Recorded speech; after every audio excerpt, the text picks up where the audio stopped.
Hey,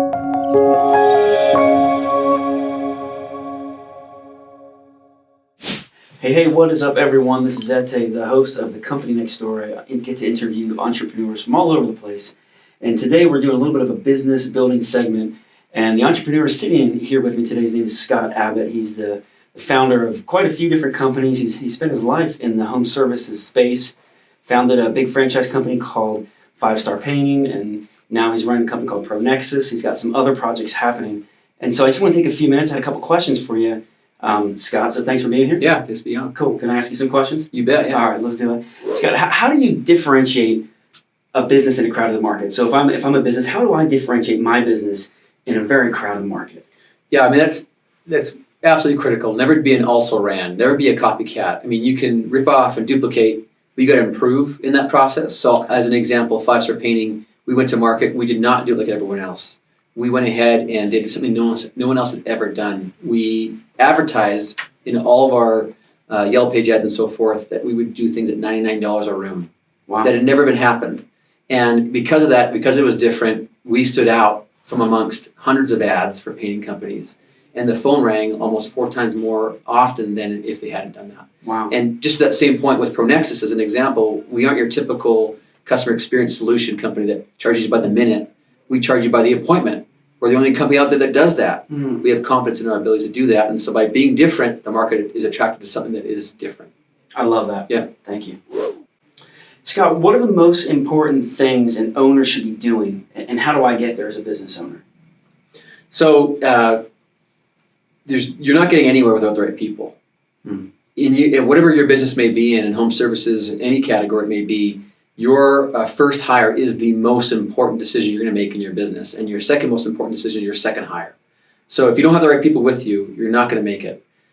Second to that is making sure that you're actually cash flowing that business properly to afford those people. Yeah. So making sure your model's right, and that's where you get into that the mindset of you got to nail what you're doing before you start scaling what you do. Awesome, thank you.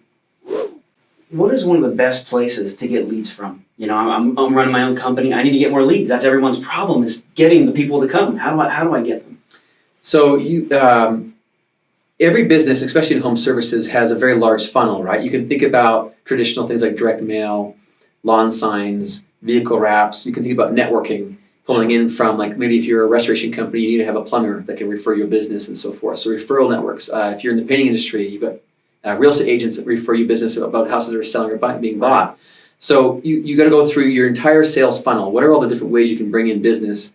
And then you've got to focus on each one of those. In this industry right now, in the home services category, online dominates. It's 70% plus of all the lead flow. And whether you're really good at Google advertising or social media advertising, or whether you know how to use things like Thumbtack, Home Advisor, other groups like that, it's finding those different groups, lighting them up, mastering them, and then moving on to the next one. As a business owner, what's one of the ways for me to get the most cost-effective leads? So in order to get the most cost-effective leads, you better understand what it costs you to get a lead. Fair enough. And I don't know how. I know so many different businesses that simply just get into the business, spend all kinds of money, and have no tracking in place to know where that came from.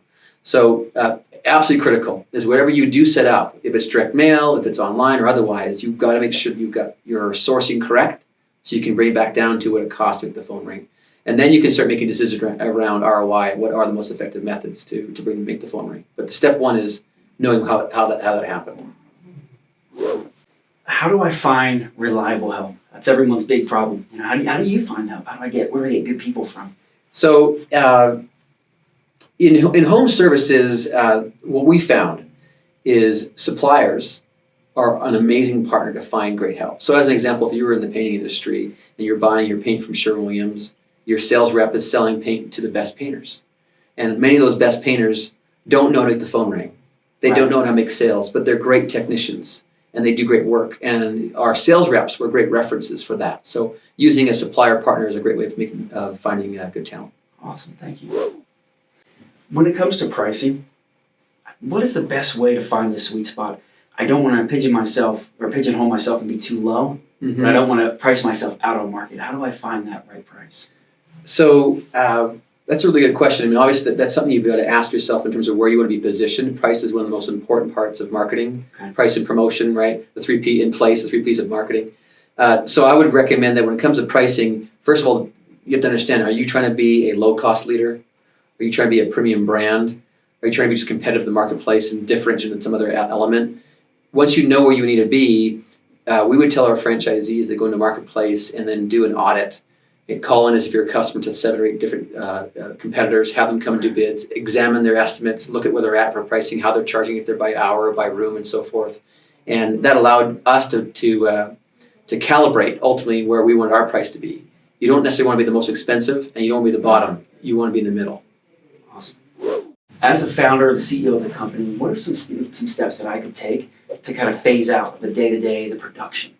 So this is a personal question as well. I think you got to think through where are your strengths, right? So I find that most entrepreneurs or founders can be really strong in sales. They tend to be in that category, but not so great in the details and the operational sides of things. So if you're that kind of person that is fantastic at sales, then play to your strength. You should be out there selling, meeting the customer and closing the deals and finding someone to clean up after you. Get that operational person who's really focusing on dialing in the customer experience and make sure that they're happy. Can you tell me what is ProNexis? What do you guys do? Yeah, great question. So ProNexis stands for Home Service Professional. So Pro is the first part of our name. And Nexus means to connect, but we pluralized it, to connect multiple ways. Nexus is the plural version of that. So we connect home service professionals with their customers. And that we dub that the customer experience. How does a customer want to engage with you and your brand? And what are the mediums they're using to do that? Today, it's texting, it's phone, it's chat, it's email, it's online. And so ProNexis empowers that entire process, that entire customer experience in a way that is superior to any other method and uses technology to optimize that to get the best result. Why did you create ProNexis? Why does it even exist? Yeah, ProNexis exists because it's a huge problem and it's still here. From the day I started it in 2004 in the form of 5-star painting, where we called 1,000 painters and only 20% of them answered the phones, it's very apparent that people simply don't have time to be on their phones 24/7 because they're busy dealing with their customers and taking care of their needs. So we knew there was a solution that had to be put in place that was specialized for the home services category that made it so that a home service professional didn't feel like their business was a ball and chain, that they're at a soccer game watching their kid and they have to make sure they answer their phone. If they don't, they lose that $2,000 job. But if ProNexis is in play, it takes care of all that at a fractional cost to hiring someone to do it for them full time. What does the business owner get out of using ProNexis, a service like that? So, I mean, primarily they get more business, right? If you spend $1,000 on marketing and you wanted to get $10,000, we expect to see that boost in ROI. In some cases, to be almost 100%. If you're buying leads from HomeAdvisor, from Thumbtack or others, our ability to respond so quickly to those leads can literally double your return on investment. So for a business owner, it means growth. It also means freedom. So you want to go on vacation, you want to take a week off, but you want to make sure that your customers are taken care of. ProNexis steps in, handles all those customer experiences, books them, in many cases, in some cases, even sells them over the phone so that they're lined up on your calendar when you come back from your vacation and it's all slotted in. How has ProNexis made a difference for the business owner? How has it made it simpler for the owner of the company? Yeah, that's a really good question. Like, if you're a small business owner and you've been trying to solve this problem on your own, you may be using your spouse to do it, or maybe it's your nephew, maybe you've hired someone full time, and you're carrying a burden. It's expensive. It could be $30,000, $40,000 a year to have one person take care of that, and they're only covering 7-8 hours a day. And so what's happening with all those calls that happen in the evenings, on the weekends, we found through auditing brands, they ask us to come in and do call audits on their franchisees, that as many as 20 to 25% of all their phone calls are coming before office hours, after office hours, or in weekends. That's a lot of business. So ProNexis steps in, takes care of that, and simplifies their life so they can focus on the customer experience. Making sure they're landing as many jobs as possible and doing great work so they get great reviews. And we're the front end of that funnel to take care of that for them. Why would a business owner choose to work with ProNexis? When you get to that point where you're starting to get lots of phone calls and lots of leads coming in, and you're wondering how you're going to answer them all or call them all back in time, and that usually happens, you're doing a couple $100,000 a year. Up until now, you've done it all yourself. But now it's time to find talent to help you get to the next level. When you want to get to the next level in your business, to the point where your business is no longer all you, it's a business that can actually become more valuable because doesn't need you as much anymore. That's when you should be calling ProNexis. What can a business owner expect to get out of ProNexis having that service? I mean, you can expect to have a lot more freedom, but also a lot more business, because ProNexis is going to be the one that's going to engage your customers in such a way that you ultimately will have more business than you had before.